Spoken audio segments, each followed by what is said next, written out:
తలలు వంచి ప్రార్థన చేసుకుందాం. పరిశుద్ధుడైన తండ్రి, జీవాధిపతి నేసానికి వందనాలు, స్తుతి స్తోత్రం. నైనా ఈ అక్టోబర్ మాసంలో మొదటి పరిశుద్ధ దినంన మమ్మల్ని అందరినీ కూడా సజీవులుగా ఉంచినందుకని స్తోత్రం చెల్లిస్తున్నాం. ఈ ఉదయకాల సమయంలో నీ జీవవాక్యం కొరకై సిద్ధపాటు కలిగినటువంటి దైవజనులందరి కొరకని స్తోత్రం చెల్లిస్తున్నాం.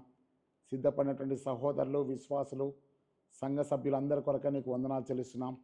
నీ జీవవాక్యం కొరకై బిడ్డలు ఆశకొని వచ్చి ఉండగా ఆశగొన్న ప్రాణం మీరు తృప్తిపరిచే దేవుడో కనుక నీ పరిశుద్ధాత్మ కార్యములు మా అందరి జీవితాల్లో జరగట కృప చూపించమని యేసుక్రీస్తు శక్తిగల నామమును బట్టి వేడుకొంచున్నాం తండ్రి, ఆమెన్.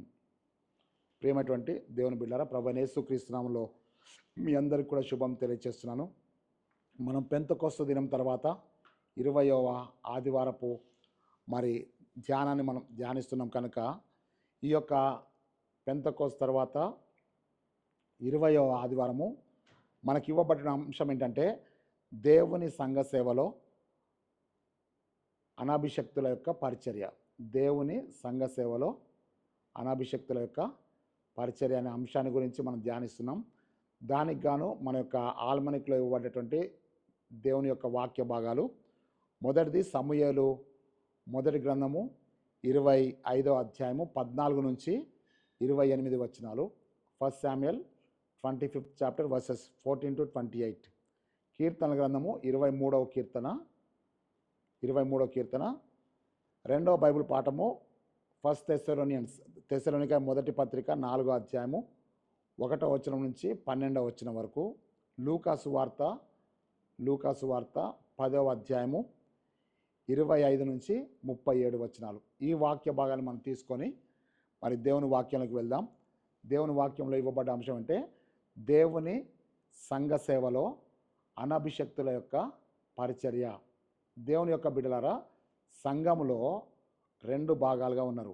మొదటిది ఏంటంటే అభిషక్త వర్గం ఒకటి ఉంది, అనభిషక్త వర్గం ఉంది. అంటే ఆర్డైన్డ్ పీపుల్ ఉన్నారు, లే మెంబర్స్ అంటే అనభిషక్తులు, వాళ్ళని కూడా మనం చూస్తున్నాం. అనగా దాని అర్థం ఏంటంటే పరిశుద్ధ స్థలంలో పరిచర్య చేసే వాళ్ళందరినీ అభిషక్తులు, గురువులు అని చెప్పేసి అన్నారు. ఆ తర్వాత వాక్య పరిచర్య కొరకు వినడానికి వచ్చే వాళ్ళందరినీ కూడా ఏం చెప్పారంటే అనభిషక్తులు అన్నారు. అనగా ప్రజలు లేకపోతే సంఘం అని చెప్పి కూడా చెప్తాం. సంఘం మొత్తాన్ని కలిపి అందులో స్త్రీలు ఉండొచ్చు, పురుషులు ఉండొచ్చు, యవనస్తులు, వృద్ధులు అందరినీ కలిపి ఏం చేస్తారంటే అనభిషక్తులు అని చెప్పేసి అన్నారు. అనభిషక్తులు అంటే లే మెంబర్స్, లేటి. ఇక్కడ చూస్తే ఆర్డైన్డ్. ఇక్కడ మనం జాగ్రత్తగా అందరికీ తెలిసినటువంటి విషయం అంటే ఎవరు దేవుని సేవ చేస్తున్నారు అంటే అయ్యగారులు దేవుని సేవకులు అంటారు. దేవుని సేవకులు అంటే అర్థం అంటే దేవుని సన్నిధిలో సేవ చేసేవాళ్ళని అర్థం. అంటే దేవుని సేవకులు మాత్రమే సేవ చేస్తారు అని చెప్పి చాలామంది అనుకుంటారు. కానీ ఇక్కడ చెప్పబడ్డ వాక్య భావనలు ఏమంటారంటే దేవుని సంఘ సేవలో అనభిషక్తుల యొక్క పరిచర్య. అంటే దేవుని సంఘంలో సేవ చేసేవాళ్ళు ఒక్క పాస్టర్లు, కాపర్లు, అయ్యగారులు మాత్రమే కాదు, కానీ సంఘ పరిచర్యలో పాల్గొనే వాళ్ళందరి గురించి కూడా చెప్పబడుతుంది. మొదటి పేతురు పత్రిక 2వ అధ్యాయం 9వ వచనం మనం చూసినట్లయితే మీరు ఏర్పరచబడిన వంశమును, రాజులైన యాజక సమూహమును, దేవుని సొత్తైన ప్రజలనై ఉన్నారు అని చెప్పి అంటారు. అంటే అర్థమంటే ప్రీస్ట్హుడ్ ఆఫ్ ఆల్ బిలీవర్స్. మనం అందరం కూడా రాజులైన యాజక సమూహము. మళ్ళీ మీరు జ్ఞాపకం చేసుకోండి, రాజులు అయిన యాజకులు.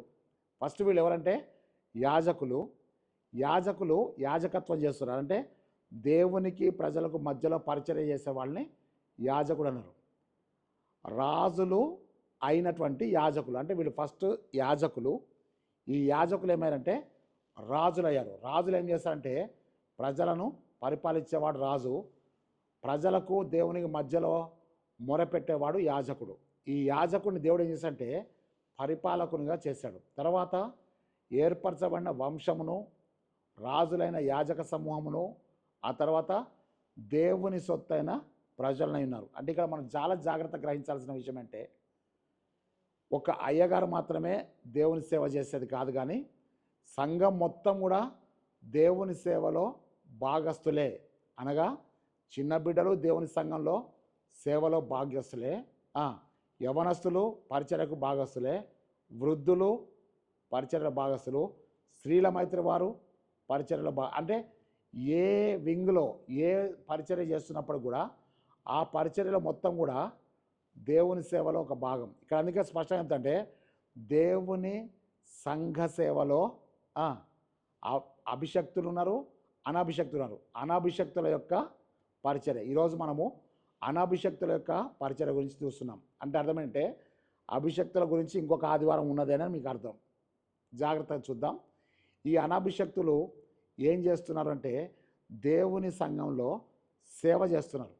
అనగా ప్రసంగం చేయకపోవచ్చు, కానీ ఈరోజు ప్రసంగం కూడా చేసేటువంటి అవకాశాన్ని దేవుడు ఇచ్చాడు. ఆ తర్వాత ఆలయము అనగానే రెండు గుర్తుపెట్టుకుంటే సంఘము, సంఘ సేవ ఉంది, ఆలయం ఉంది, ఆలయంలో చేసే పరిచర్య కూడా ఉంది. ఓకేనా? సంఘం ఉంది, సంఘం ప్రతి ఆదివారం ఎక్కడికి వస్తుంది? ఆలయానికి వస్తుంది. ఆలయం అనగానే మనం ఏం గుర్తొస్తుంటే constructed with the walls. Okay కదా? ఇక్కడ మనం జాగ్రత్త చూడాల్సిన విషయం అంటే ఈ కట్టబడినటువంటి ఆలయాన్ని దేవుని మందిరం అని చెప్పేసి అన్నాం. ఈ మందిరంలో అభిషక్తులు పరిచర్య చేస్తున్నారు, అనాభిషక్తులు కూడా పరిచర్య చేస్తున్నారు. అక్కడ మనం జాగ్రత్త చూసినట్టయితే యాజకులు ఉన్నారు, యాజకేతరులు కూడా ఉన్నారు. యాజకేతరులు అంటే అనాభిషక్తులు, యాజకులు అంటే అభిషక్తులు. ఆ తర్వాత మనం చూస్తే అర్చకులు ఉన్నారు, అర్చకేతరులు కూడా ఉన్నారు. తర్వాత సహాయం చేసేవాళ్ళు ఉన్నారు, సహకరించే వాళ్ళు కూడా ఉన్నారు. ఇవన్నీ కూడా అనాభిషక్తులను గురించినటువంటి వివరణ మనం చూస్తున్నాం. అంటే అనాభిషక్తులు యాజకులు కాకపోవచ్చు, అభిషక్తులు కాకపోవచ్చు, కానీ వాళ్ళు కూడా దేవుని సంఘ పరిచర్యలో పాలి భాగస్తులని జ్ఞాపకం చేసుకుందాం. వినేవారు లేకపోతే చెప్పేవాడికి విలువ లేదు, చెప్పేవాడు లేకపోతే వినేవాడికి విలువ లేదు. అంటే దాని అర్థం ఏంటంటే యాజక ధర్మం చేస్తున్నటువంటి యాజకులు ఎంత ప్రాముఖ్యమో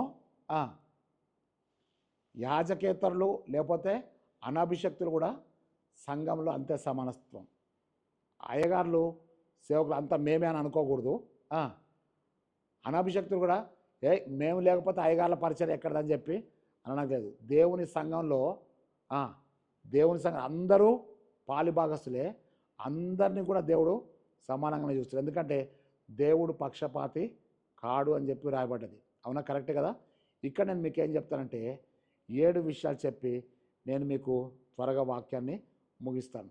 మొట్టమొదటిగా మనము మొదటి బైబిల్ పాఠంలో చూస్తున్నాం. అబిగయేలు తన భర్త అయినటువంటి మొదటి వాడైనటువంటి నాబాలు గురించి చెప్తున్నటువంటి విషయాన్ని చూస్తున్నాం. ఆ యొక్క సువార్త పాఠంలో మనం చూస్తే మంచి సమరయుని దగ్గరికి వచ్చే వరకు యాజకుడు వెళ్ళిపోతున్నాడు, లేవీడు వెళ్ళిపోతున్నాడు.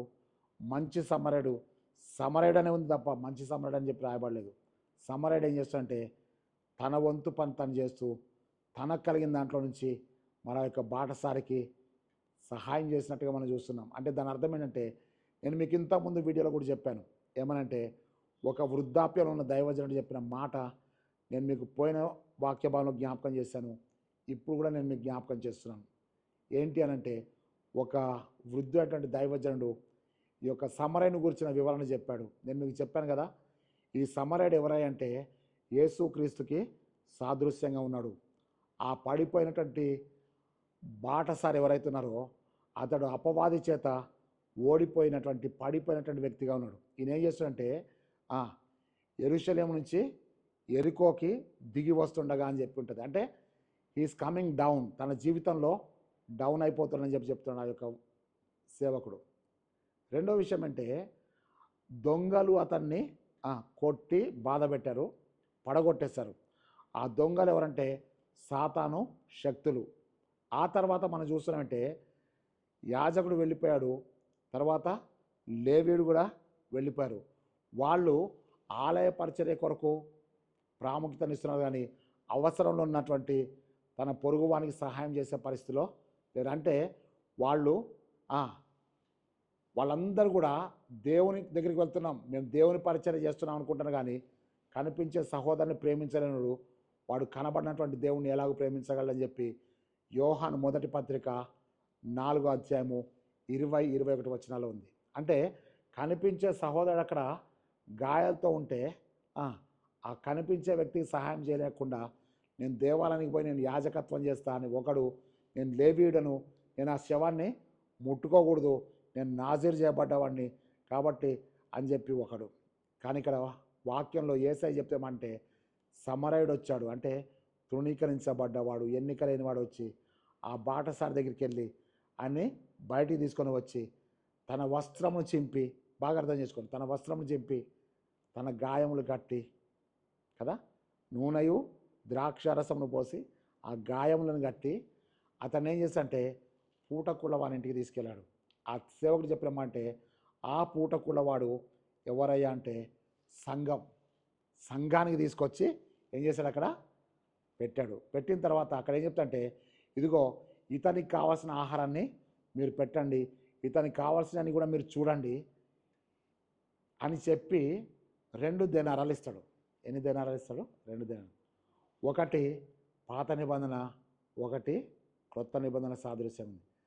ఇంకొక మాట చెప్పంటే మీరు ఆయన ఖర్చు చేయండి, ఇంకా మీరు ఏదైనా ఖర్చు చేస్తే నేను మరలా వచ్చినప్పుడు నేను అవన్నీ మీకు తప్పకుండా తీరుస్తా అని చెప్పేస్తాను. అంటే అది యేసు ప్రభు యొక్క 2వ రాకడ కొరకు సాదృశ్యంగా ఉందని చెప్తున్నాడు. ఇక్కడ అభిషక్తులు ఎవరు, అనాభిషక్తులు ఎవరు అని అంటే అభిషేకించబడ్డవాడు యాజకుడు, నాజీరు చేయబడ్డవాడు లేవీయుడు. ఇప్పుడు అనాభిషక్తుడు, అభిషేకం లేనివాడు, గుర్తింపు లేనివాడు ఎవరంటే సమరయుడు. గుర్తింపు లేనటువంటి వ్యక్తి సహోదర ప్రేమను చూపిస్తున్నాడు. ఈరోజు మన అంశం అంటే దేవుని సంఘ సేవలో అనాభిషక్తుల యొక్క పరిచర్య. ఎంత పరిచర్య చేస్తుందంటే ఆ యొక్క పడిపోయిన స్థలం నుంచి తీసుకొచ్చాడు, గాయములను కడిగి కట్టుకట్టాడు, తీసుకొచ్చి పూటకూళ్ళ వారి ఇంటి దాకా తీసుకొచ్చాడు, ఆహారం పెట్టాడు, ఆహారానికి అయ్యే ఖర్చు కూడా ఇస్తున్నాడు. అంటే ప్రేమ ఎంత బలవంతమైందో మనం ఒకసారి చూద్దాం. అక్కడ చాలా జాగ్రత్త మనం చూస్తే దేవుని సంఘ సేవలో కూడా అనాభిషక్తులుగా ఉన్నవాళ్ళు చేసేటువంటి పరిచర్య చాలా గొప్పదని చెప్పి నేను చెప్పబోయేటువంటి 7 వాక్యాల ద్వారా మీరు జాగ్రత్తగా చూడండి. మళ్ళీ మీ పెన్ను డైరీ తీసుకోండి, ఆ రెఫరెన్స్లు రాయండి, సంపూర్ణంగా మోకాళ్ళేసి ప్రార్థన చేయండి, సంపూర్ణంగా సిద్ధపడండి. దేవుని యొక్క బిడ్డలకు మంచి జీవాహారాన్ని మీరు అందిస్తారు. అట్టి కృప దేవుడు మనకు అనుగ్రహించడానికి ప్రార్థన చేస్తున్నాను. మొదటిగా మనం చూసినట్టయితే పాయింట్ నెంబర్ 1 రాయండి. అది ఏంటంటే దేవాలయ పరిచర్య కొరకు, దేవాలయ పరిచర్య కొరకు అనాభిషక్తుని యొక్క పరిచర్య, దేవాలయ నిర్మాణం కొరకు అనాభిషక్తుల యొక్క పరిచర్య. అది నిర్గమకాండము 35వ అధ్యాయము 30వ వచనం నుంచి 35 వచనాలు ఉంటుంది. అక్కడ మనకు ఒక వ్యక్తి కనబడతాడు. ఎవరు ఆ వ్యక్తి అంటే బెసలేలు. ఓకేనా? బెసలేలు అభిషక్తుడు కాదు, యాజకుడు కూడా కాదు, కానీ దేవుడు ఏర్పరచుకున్నటువంటి వ్యక్తి. అతనికి దేవుడు జ్ఞానాత్మనిచ్చి విచిత్రమైన పనులు చేయడానికి దేవుడు తన ఆత్మను అనుగ్రహించను అని చెప్పి అక్కడ నిర్గమకాండము 35వ అధ్యాయము 30వ వచనం నుంచి 35 వచనాల భాగంలో మనం అంటే అర్థమంటే బెసలేలు సామాన్యమైన వ్యక్తి, కానీ దేవుడు అతని ఆత్మతో నింపి విచిత్రమైన పనులు, అంటే ఆలయ పరిచర్య కొరకు తయారు చేసేటువంటి వుడెన్ వర్క్ మొత్తం కూడా, అంటే కార్పెంటర్ వర్క్ అనుకుందాం, లేకపోతే ఇంకా చెక్క పనిముట్లే కాదు, విచిత్రమైనటువంటి రత్నాలతో పనిముట్లన్నీ కూడా చేసేటువంటి, అంటే దేవాలయంలో ఉన్న ప్రతి వస్తువుని కూడా తయారు చేసేటువంటి జ్ఞానాన్ని దేవుడు ఎవరికి ఇచ్చాడంటే బెసలేలుకి ఇచ్చాడు. బెసలేలు తన పరివారితో కలిసి దేవాలయంలో నిర్మించబడినటువంటి ప్రతి వస్తువును కూడా తయారు చేశాడు. అతడు యాజకుడు కాదు, అభిషేకించబడిన గురువు కాదు, కానీ అతడు అనాభిషక్తుడే, కానీ దేవాలయ నిర్మాణంలో అనాభిషక్తుని యొక్క పరిచర్య అని చెప్పి రాసుకోండి. నెంబర్ 2 వచ్చేసి ఏముందంటే ఆహారము పంచిపెట్టుటలో రాసుకోండి. ఆహారము పంచిపెట్టుటలో అనాభిషక్తుల యొక్క పరిచర్య, ఆహారము పంచిపెట్టు. అది అపోస్తుల కార్యములు 6వ అధ్యాయము 5 నుంచి 7 వచనాలు, 5, 6, 7 వచనాలు. అక్కడ ఏం జరుగుతుందంటే ఆ యొక్క సంఘంలో శిష్యుల సంఖ్య విస్తరిస్తున్నప్పుడు గ్రీసు దేశస్తులుగా ఉన్నటువంటి వారిని హెబ్రీ భాష మాట్లాడే యూదులు చిన్న చూపు చూస్తున్నారని చెప్పి అపోస్తల దగ్గరికి ఒక కంప్లైంట్ వచ్చింది. వెంటనే అపోస్తలు ఏమన్నారంటే, మీరు ఒకటి గమనించండి, మేము వాక్యము పంచిపెట్ట మానేసి ఆహారం పంచిపెట్ట మాకు యుక్తము కాదు. మీరు కొంతమంది పెద్దలను ఏర్పాటు చేసుకున్నట్టయితే మేము వారిని ఈ పనికి నియమిస్తాం, ఆహారం పంచిపెట్టేటట్టు నియమిస్తాం అని చెప్పేసి అనగానే వెంటనే అక్కడ మనం చూస్తున్నటువంటి విషయం ఏంటంటే, వారు 7గురిని ఎన్నుకున్నారు. వారిలో మనకి చాలా నోట్ ఏంటంటే నికానోరు, ప్రోకోరు, తర్వాత సెఫెను, ఫిలిప్పు, వీళ్ళందరూ కూడా ఓకేనా. వీళ్ళందరూ కూడా సంఘ పెద్దలుగా ఏర్పాటు చేయబడరు. 7వ వచనం అంటే అపోస్తలు వారి మీద చేతులుంచి ప్రార్థించి వారిని ఆ పరిచర్య కొరకు నియమించారు. అంటే పాయింట్ నెంబర్ 2 వచ్చేసి మనం చూస్తే స్పష్టంగా ఆహారము పంచిపెట్ట కొరకు సంఘ పరిచర్యలో అనాభిషక్తుల యొక్క పరిచర్య అపోస్తల కార్యములు 6వ అధ్యాయము 5, 6, 7 వచనాలు. నెంబర్ 3 పాయింట్ మనం చూస్తే దాతృత్వంలో అనాభిషక్తుల యొక్క పరిచర్య. అంటే దాతృత్వం అంటే ఇవ్వడం కదా, ఇవ్వడం.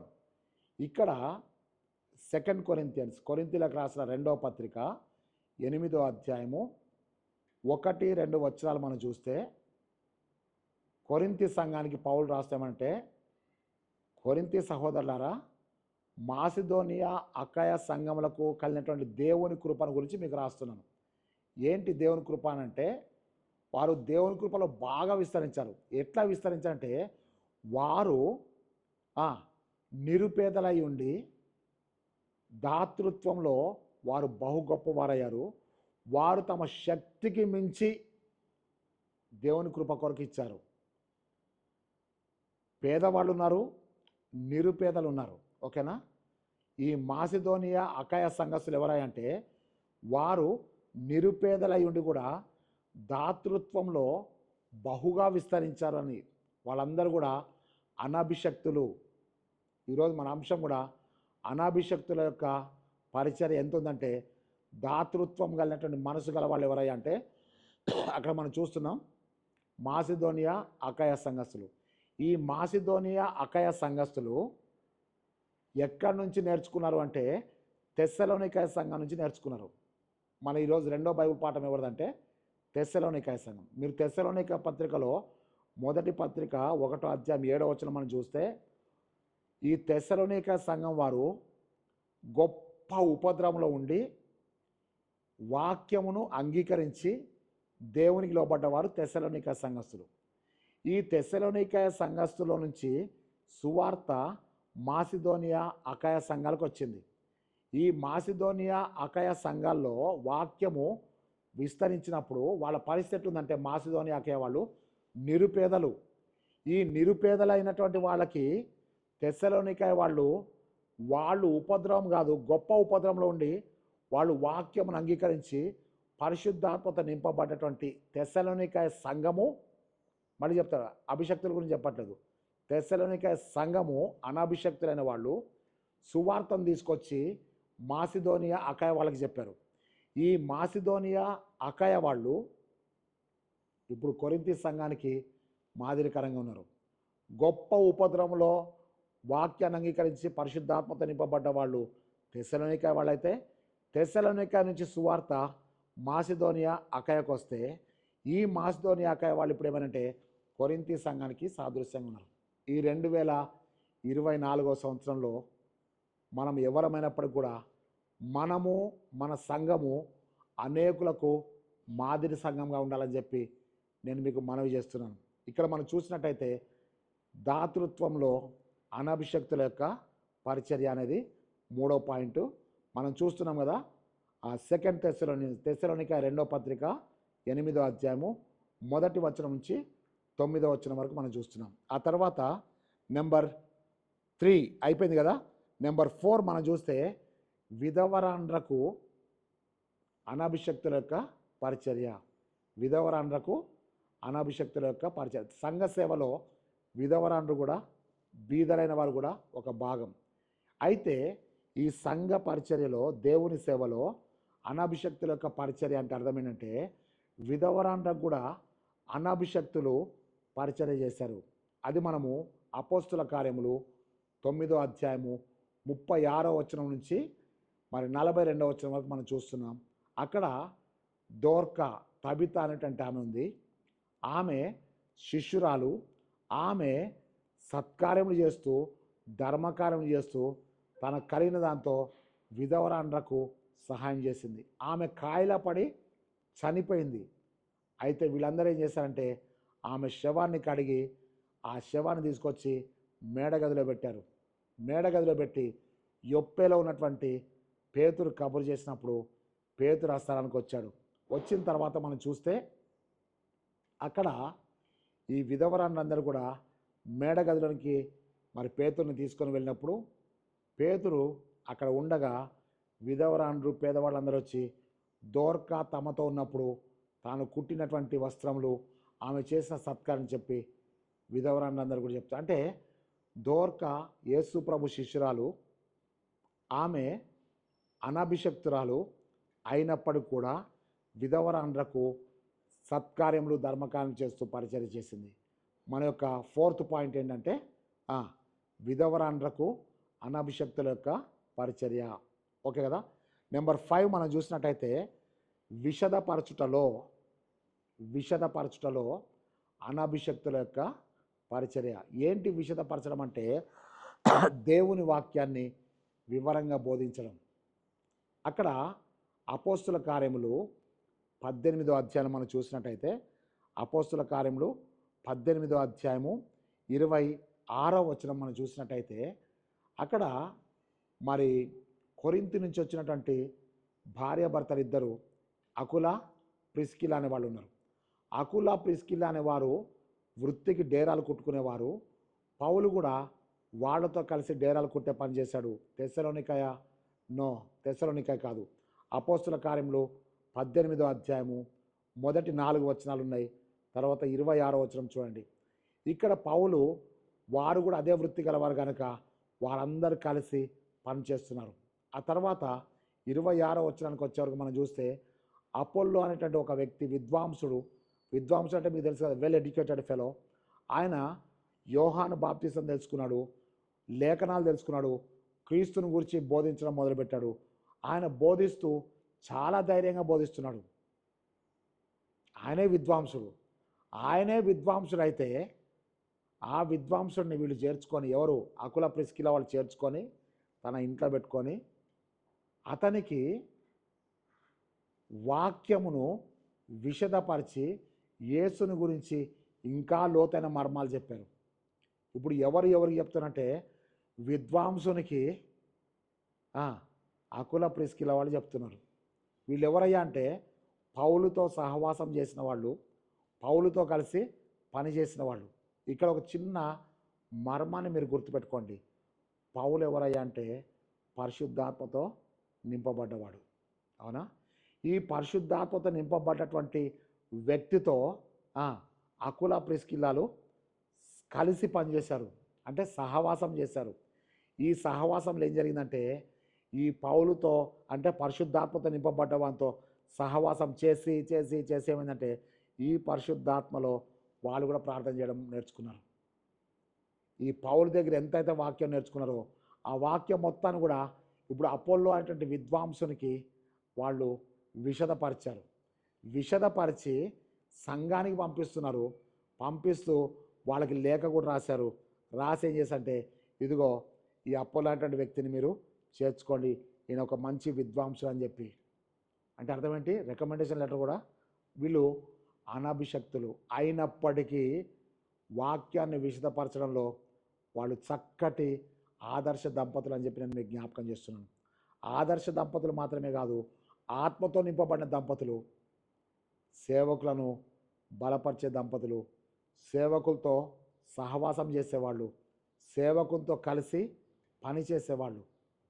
తర్వాత నేను మీకు చెప్తాను ఏంటంటే అకుల ప్రిస్కిలతో స్టార్ట్ అయ్యి పరిచర్య చేయగా ఏమైందంటే ప్రిస్కిల్లా అకుల అయిపోయింది.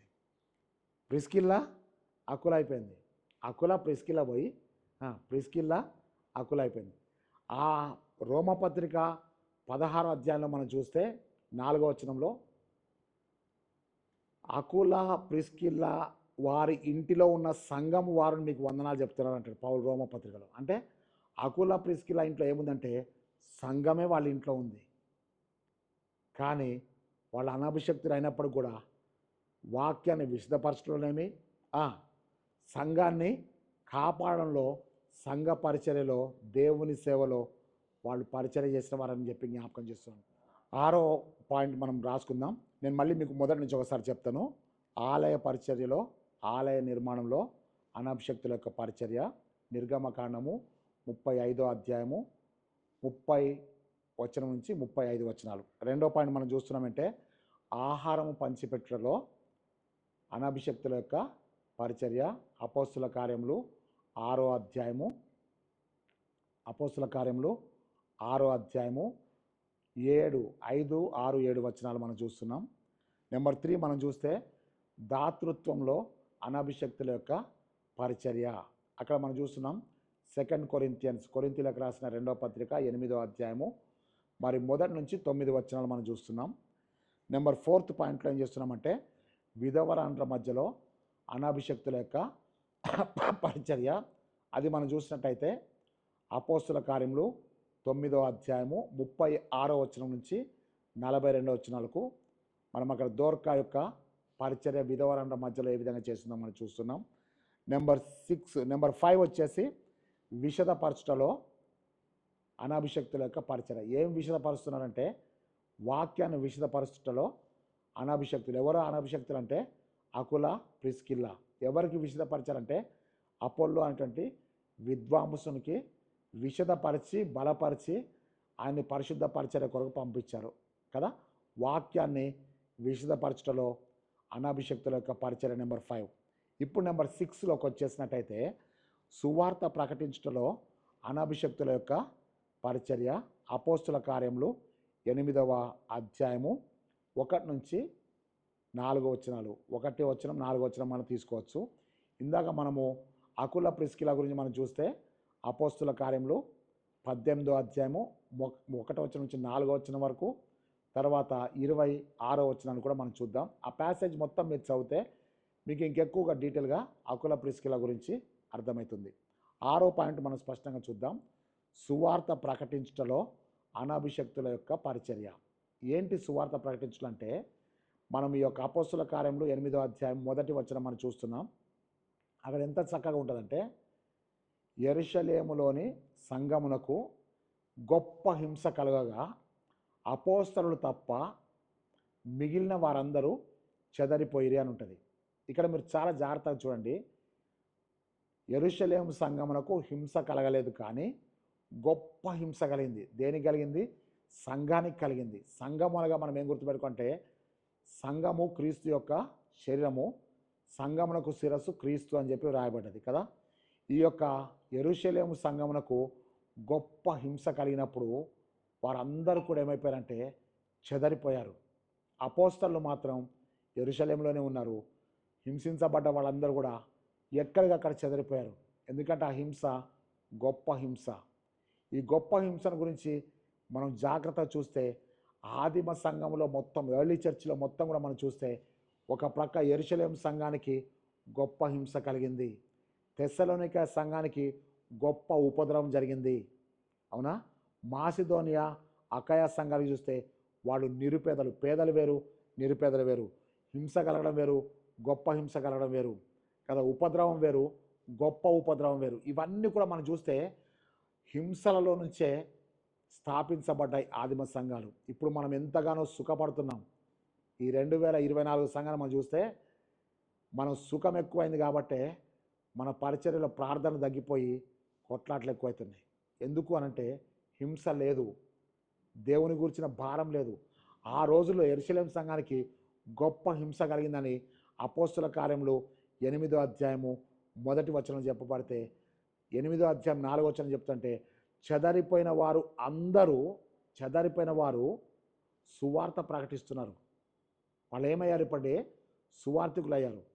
హింస కలగకముందు వారు సంఘ సభ్యులు, హింస కలిగిన తర్వాత వారు సువార్థికులు. అంటే they got the promotion as evangelist. Church మెంబర్స్గా ఉన్నటువంటి వాళ్ళు, సంఘ సభ్యులుగా ఉన్న వాళ్ళు హింస కలగగానే ఏమైందంటే వాళ్ళు సువార్థికులుగా మారిపోయారు. వారు ఏ స్థలానికి చెదిరిపోతే అక్కడ యేసుని గురించిన వార్త చెప్తారు. ఎందుకంటే they filled with the Holy Spirit. వాళ్ళు పరిశుద్ధాత్మతో నింపబడ్డారు. పరిశుద్ధాత్మలో ప్రార్థన చేయడం నేర్చుకున్నారు. పరిశుద్ధాత్మలో వారు దేవుని యొక్క దర్శనాలు చూడడం నేర్చుకున్నారు. ఇప్పుడు వాళ్ళు ఏం చేస్తారంటే ఆ ఆత్మ తీవ్రతతోటి వాళ్ళు చెదిరిపోయిన స్థలాల్లో ఎవరు ఎక్కడ చెదిరిపోయినా కానీ వాళ్ళు అక్కడ ఉన్నటువంటి మనుషులకి సువార్త ప్రకటిస్తారు. దే బికమ్ ఇవాంజలిస్ట్, సువార్థికులు. అందుకే నేను మీకు 6వ పాయింట్ చెప్పంటే సువార్త ప్రకటించటంలో అనాభిషక్తుల యొక్క పరిచర్య. వాళ్ళు గురువులు కాదు, అభిషేకించబడిన వారు కాదు, అనాభిషక్తులే కానీ హింసలో నుంచి బయటికి వచ్చిన సంఘ సభ్యులు. వాళ్ళు ఏం చేస్తారంటే సువార్త సేవను చేస్తున్నారు.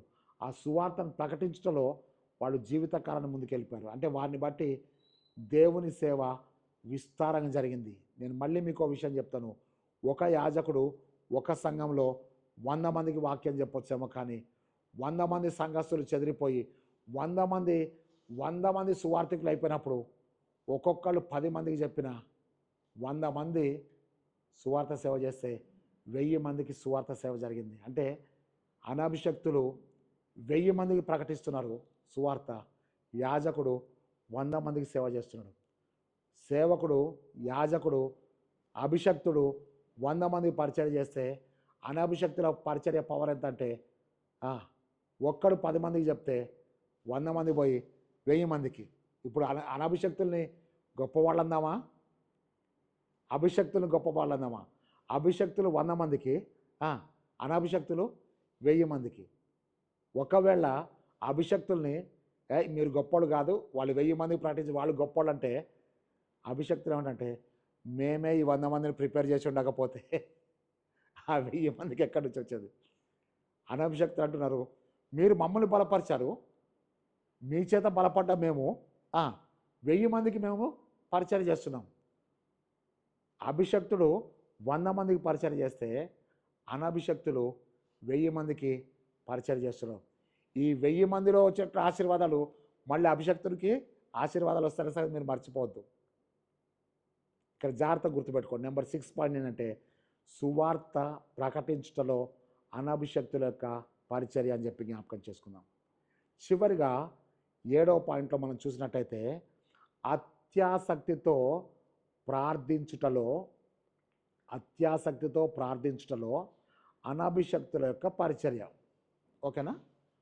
అపోస్తుల కార్యములు 12వ అధ్యాయము 5వ వచనాన్ని మనం చూస్తే పేతురు చెరసాల్లో ఉంచబడెను, సంఘం అయితే అతని కొరకు అత్యాసక్తితో ప్రార్థన చేస్తున్నారు. హల్లెలూయా చెప్పండిగా. ఏంటి అంటే పేతురు చెరసాల్లో ఉంచబడ్డాడు, తెల్లవారితే ఆయన తల నరికేస్తారు. ఆ 12వ అధ్యాయము 1-2 వచనాలను మనం చూస్తే అప్పటికి ఏం చేశారంటే యేసు ప్రభు శిష్యులలో ఒకడైనటువంటి యాకోబు యొక్క తలని కొట్టించేశారు. యాకోబు చరిత్ర ముగిసిపోయింది, ఆయన హతసాక్షి అయిపోయాడు. నెక్స్ట్ ఇప్పుడు పేతురు తలకు నరకాలని చెప్పేసి అని తీసుకొచ్చి చెరసాల్లో పెట్టి సైనికుల మధ్యలో ఆయన ఉంచితే పేతురు చెరసాల్లో ఉంచబడ్డటువంటి పేతురు చక్కగా నిద్రపోతున్నాడు, హాయిగా నిద్రపోతున్నాడు. తెల్లవారితే నిన్ను చంపేస్తానంటే ఆ రాత్రి ఎవరికైనా నిద్ర పట్టుద్దా మీరు ఆలోచన చేయండి. కానీ దైవ సేవకుడు ఎంత నిబ్బరంగా నిద్రపోతున్నాడు మీరు చూడండి. ఒక దైవజనుడు చెప్తాడంటే నిద్రపోవడం కూడా గొప్ప వరం అంట. ఎందుకంటే నిద్రపోతేనే తప్ప మనం అనేక విషయాలు మర్చిపోలేం. తర్వాత నిద్రపోతుంటేనే తప్ప మనం మార్నింగ్కి రీజనరేట్ అవుతాం, మనం తిరిగి బలాన్ని పొందుతాం. అట్లా అని చెప్పి 24 గంటలు నిద్రపోతాము చింపిరి గుడ్డలకు దారి తీస్తా అని చెప్పి సామెత గ్రంథంలో ఉంది. చాలా జాగ్రత్తగా ఉందాం. అంటే నిద్రబొమ్మన్నాడు కదా ఏసుపాదం ఎగరా చెప్పి వారమంతా మొత్తం నిద్రపోయి నువ్వు ఆదివారం ప్రసంగం చేస్తే నీ దరిద్రం నీ చుట్టే తిరుగుద్ది. అది కూడా గుర్తుపెట్టుకోవాలి. అంటే నిద్రబొమ్మన్నాడు కదా కాదు. అక్కడ ఏం చేస్తా పేతురు చెరసాల్లో నిద్రిస్తుండగా సంఘం అతని కొరకు అత్యాసక్తితో ప్రార్థన చేస్తుంది. జాగ్రత్తగా గుర్తుపెట్టుకోండి.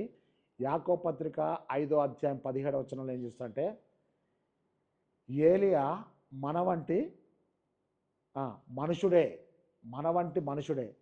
అతడు ఆసక్తితో ప్రార్థన చేయగా వర్షం ఆగిపోయింది. మళ్ళీ అతడు ప్రార్థన చేయగా వర్షం కురిసిందని ఉంది. అవునా? ఏలియా మన వంటి మనుషుడే, కానీ అతని ప్రార్థనలు ఏముందంటే ఆసక్తి ఉంది. ఎంత ఆసక్తి ఉందంటే ఆకాశం నుంచి పడేటువంటి వర్షాన్ని ఆపేంత శక్తి ఉంది. అంత ఆసక్తి ఉంది. మనం ఏం చేస్తాం తెలుసా? ఎక్కడికి పోయిస్తున్నాం అంటే ప్రార్థనకు పోయిస్తున్నాం. ఏం చేసినామంటే ప్రార్థన చేసినాం అంటాం. ఏలియా మన వంటి మనుషుడే, కానీ ఆయన ప్రార్థనకి మన ప్రార్థనకి మధ్యలో ఏముందంటే ఆసక్తి ఉంది. ఆసక్తితో ప్రార్థన చేసే ప్రార్థన వేరే ఉంటుంది, ప్రార్థన చేయడం అనేది వేరే ఉంటుంది. నువ్వు పొద్దున్న లేసి ఏం చేస్తున్నావు? ప్రార్థన చేస్తున్నావు. అవునా? శుక్రవారం చేస్తున్నావు, ప్రార్థన చేస్తున్నావు. ఆదివారం ఏం చేస్తున్నావు? ప్రార్థన ఎవరైనా చేస్తారు, కానీ ఆసక్తితో చేసే ప్రార్థన వేరు, పెదాలతో చేసే ప్రార్థన వేరు. ఏలియా మన వంటి మనుషుడే, కానీ అతడు ఆసక్తితో ప్రార్థన చేసినప్పుడు ఆ ఆసక్తి ఎంత కార్యం చేసిందంటే ఆకాశం నుంచి పడేటువంటి వర్షాన్ని ఆపేంత ఆసక్తి ఉంది. ప్రియ దేవుని బిడ్డ, అది ఏలియా ప్రార్థన. ఓకేనా? ఇప్పుడు అపోస్తుల కార్యంలో 12వ అధ్యాయం 5వ వచనం మనం చూస్తే, పేతురు చెరసాలలో ఉంచబడెను, సంఘం అతని కొరకు అత్యాసక్తితో ప్రార్థన చేస్తుంది. ఇక్కడ మీకేం చెప్తా అంటే ఏలియా ప్రవక్త, ఏలియా దైవజనుడు ఆసక్తితో ప్రార్థన చేస్తున్నాడు. ఇక్కడ సంఘము అత్యాసక్తితో ప్రార్థన చేస్తుంది. ఈ అత్యాసక్తితో ప్రార్థన చేసినటువంటి అత్యాసక్తి ఎక్కడంటే ఆసక్తి ఆసక్తి ఆసక్తి అంతా కలిసి ఏం జరిగింది? అత్యాసక్తి అంది. అంటే సంఘంలో ఉన్న ప్రతి ఒక్కళ్ళు ఆసక్తితో ప్రార్థన చేస్తే వాళ్ళందరి ఆసక్తి కలిపి ఏమైందంటే అత్యాసక్తి అయింది. అవునా? ఈ అత్యాసక్తితో కూడిన ప్రార్థన ఎవరు నేర్పించారు అని అంటే పేతురు గారే నేర్పించారు. అవునా? ఈ అత్యాసక్తితో కూడిన ప్రార్థన మొదట వాళ్ళు నేర్చుకున్నారు. ఈ ప్రార్థన నేర్చుకోకముందు పేతురు గారి ముందు వచ్చి మోకాళ్ళేసి, అయ్యా మా కొరకు ప్రార్థన చేయండి అన్నారు. అవునా? ఫస్ట్ ప్రార్థన చేయించుకున్నారు అదే సంఘం. ఆ తర్వాత ప్రార్థన నేర్చుకున్నారు అదే సంఘం. ఆ సంఘం ఎంత స్థాయికి ఎదిగిందంటే చావు బ్రతుకుల మధ్యలో కొట్టుమిట్టాడుతున్నటువంటి తన సేవకులను రక్షించుకోనటువంటి అత్యాసక్తితో చేసిన ప్రార్థన. వాళ్ళు చెరసాల కాడికి పోలేదు సుమా, ఆ చెరసాల నాయకుల దగ్గర పోలే, రక్షక భటుల దగ్గర కూడా పోలే. ఎవరి రికమెండేషన్ కూడా వాళ్ళకి లేదు. వాళ్ళకున్న ఒకటే రికమెండేషన్ అంటే వాళ్ళు ఏ ప్రార్థన అయితే నేర్పించాడు దైవజనుడు, ఏ ప్రార్థన అయితే వాళ్ళ తల మీద చేతులు పెట్టి ప్రార్థన చేశాడో, ప్రార్థన చేసిన దైవజనుడు ఆయనే, ప్రార్థన నేర్పించిన దైవజనుడు కూడా ఆయనే. ఇప్పుడు ఆయన సావు బ్రతుకులో ఉంటే ఆయన కొరకు వీళ్ళు ప్రార్థన చేస్తున్నారు. ప్రియ దైవజనుడా, నీకొక మాట చెప్తాను. నువ్వెన్ని సంఘాల్లో సేవ చేసావో నాకు తెలియదు, కానీ నువ్వు చేసే సంఘాల్లో నువ్వు ఎంత సంపాదించుకున్నా అది నీకు చెందదు. కానీ ప్రతి సంఘంలో కూడా నువ్వేం చేయాలంటే నువ్వు అక్కడి నుంచి ట్రాన్స్ఫర్ అయిపోయే లోపల నీ కొరకు ప్రార్థన చేసే 10 మందిని సంపాదించుకోని నేను చెప్పట్లేదు, ఒక్క వ్యక్తిని సంపాదించుకో. ఆ ఒక్క వ్యక్తి ప్రార్థన నీకెంత ఆశీర్వాదం మధ్య. చూడండి, సంఘాన్ని అభిషక్తుడు రక్షిస్తే కాపాడుతుంటే దుష్టుల నుంచి, రక్షించబడిన సంఘం అభిషక్తుడిని మరణంలోంచి రక్షిస్తుంది. ఇంతకంటే గొప్ప మర్మం ఏముంది? మీరు జ్ఞాపకం చేసుకోండి. సంఘం ప్రార్థన చేయడం ఏంటి, అనభిషక్తులు ప్రార్థన చేయడం ఏంటి, ఆ ప్రార్థన పరలోకానికి జరగడం ఏంటి? ఎంత పవర్ఫుల్ ప్రేయర్ చూడండి. పరలోకం నుండి దేవుని దూత వీళ్ళు ప్రార్థన చేసే స్థలానికి రాలేదు సుమా, ఎక్కడున్నాడో పేతురు అని అడగాలే. వీళ్ళు ఇక్కడ నుంచి చేస్తుంటే ప్రార్థన పరలోకానికి వెళ్తుంది. దూత పోయి చెరసాలకు వచ్చింది. దూత అక్కడికి వెళ్ళి పేతుర్ని తట్టి లేపి చెప్తుందంటే, లేచి నీ పై వస్త్రం వేసుకో, నేను తీసుకెళ్ళిపోతాను. పేతురు అనుకుంటున్నాడు ఇది కళ లేకపోతే ఇది దర్శనం అనుకుంటున్నాడు. కానీ వాళ్ళు మొదటి గవిని దాటి రెండో గవిని దాటినప్పుడు ఆ ఇనుప ద్వారాలు వాళ్ళ కొరకు తెరుచుకున్నాయి. ఎంత గొప్ప కార్యం అంటే, ఇనుప ద్వారాలను కూడా తెరుచుకుంటాయంటే అర్థం ఏంటంటే దూత వచ్చినందుకు ఇనుప ద్వారాలు తెరుచుకోలేదు. మీరు మర్మం గ్రహించండి. ఆ దూత ఎందుకు వచ్చాయంటే అక్కడ అప్పర్ రూమ్ ఫెలోషిప్లో జరుగుతున్నటువంటి కంప్లీట్గా ఆత్మతో నింపబడినట్టు అత్యాసక్తి ఉన్న ప్రార్థన. ఈ ప్రార్థన శక్తి పరలోకంలో ఉన్న దేవుని యొక్క సన్నిధి చేరినప్పుడు దేవుని యొక్క కనుదృష్టి చెరసాల మీదకి వచ్చినప్పుడు దేవుని సెలవుతోటే దేవుడు తన దూతను పంపించినప్పుడు ఆ దూత ఎంత శక్తిమంతుడో మీకు తెలుసు కదా. ఒక దూత యొక్క కెపాసిటీ ఎంతో మీకు తెలుసు కదా. ఆ యొక్క రాజుల మొదటి గ్రంథం 18వ అధ్యాయము 35వ వచనంలో మనం చూస్తున్నాం కదా. ఒక దూత శక్తి ఎంత అంటే 1,85,000 మందిని హతం చేసిండ్రు. ఇప్పుడు పేతురు దగ్గరికి ఒక దూత వచ్చాడు, తట్టి లేపాడు. ఆ దూతను పేతురు ఇద్దరు కలిసిపోతుంటే ఇనప గవిని తెలుసుకుంది. ప్రియులారా, ఇది యథార్థం, ఇది వాస్తవం, ఇది పరిశుద్ధాత్మ కార్యం, ఇది అత్యాసక్తితో కూడినటువంటి సంఘం యొక్క ప్రార్థన బలం అని చెప్పి నేను మీకు జ్ఞాపకం చేస్తున్నాను. నెంబర్ 7th పాయింట్ ఏంటంటే అత్యాసక్తితో ప్రార్థన చేయటంలో అనాభిషక్తుల యొక్క పరిచర్య అని చెప్పాను. అపోస్తుల కార్యములు 12వ అధ్యాయం 5వ వచనం. చివరిగా నేను ఒక మాట చెప్తాను. సేవకులను రక్షించుకునే సంఘస్థులు ఉన్నారు, అంటే అభిషక్తులను రక్షించుకునేటువంటి అనాభిషక్తులు ఉన్నారు, అనాభిషక్తులను రక్షించేటువంటి అభిషక్తులు ఉన్నారు. అంటే అభిషక్తుల పరిచర్య అనాభిషక్తులకు అవసరం, అనాభిషక్తుల యొక్క పరిచర్య అభిషక్తులకు అవసరం. ఈ అనాభిషక్తులు దేవుని సేవలో ఒక భాగస్థులు, అభిషక్తులు దేవుని సేవలో భాగస్థులు. వీళ్ళందరూ కూడా ఎవరయ్యా అంటే అపోస్తుల కార్యములు 20వ అధ్యాయము 28వ వచనం ఏంటంటే దేవుడు తన స్వరక్తము చేత సంపాదించిన తన సంఘములో మిమ్ములను అధ్యక్షులుగా పెట్టాడని చెప్తున్నాడు. అంటే అర్థం ఏంటి? దేవుడు తన యొక్క స్వరక్తముతో సంపాదించుకున్నటువంటి తన సంఘము మనమే. ఇప్పుడు మనం చూస్తున్నామంటే అభిషక్తులు దేవునికి అవసరము, అనాభిషక్తులు కూడా అవసరం. ఇది దేవుని పరిచర్యనే, అది కూడా దేవుని పరిచర్యనే. కాబట్టి దేవుని పరిచర్యలో భాగాలు లేవు. ఒకే పరిచర్య 2 భాగాలుగా మనం చేస్తున్నాం. మన పరిచర్య ఎంత ఏంటంటే దేవుని రాజ్యానికి కొంతమంది బిడ్డలను సంపాదించాలి.